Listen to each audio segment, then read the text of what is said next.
बिस्मिल्लाहिर्रहमानिर्रहीम। अस्सलामुअलैकुम वरहमतुल्लाहि वबरकातुहू। रसूलुल्लाह सल्लल्लाहु अलैहि वसल्लम ने फरमाया, अल्लाह अज़्ज़ व जल मेरी उम्मत में से इस 10 तरह के अफराद पर इज़हार नाराज़गी का इज़हार फरमाएगा और उनको जहन्नुम में डाल देने का हुक्म फरमाएगा। अल्लाह माफ़ करे। और उनके जो चेहरे होंगे बग़ैर गोश्त के होंगे। अल्लाह माफ़ करे।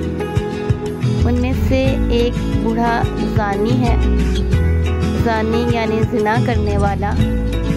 दूसरा गुमराह पेशवा है, पेशवा यानी रहनुमा, कायद, रहबर। तीसरा माँ बाप का नाफरमान है। चौथा नमाज़ों को छोड़ने वाला है।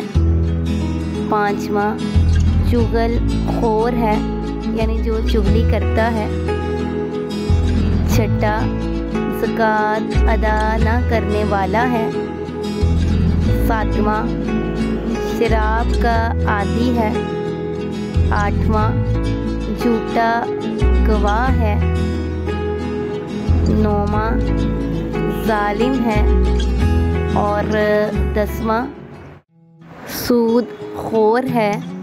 अल्लाह पाक से दुआ है कि अल्लाह पाक हमें सिरातिम मुस्तकीम पर चलाए और ऐसा बना दे कि हम अल्लाह और उसके प्यारे रसूल हज़रत मोहम्मद सल्लल्लाहु अलैहि वसल्लम को पसंद आ जाएं।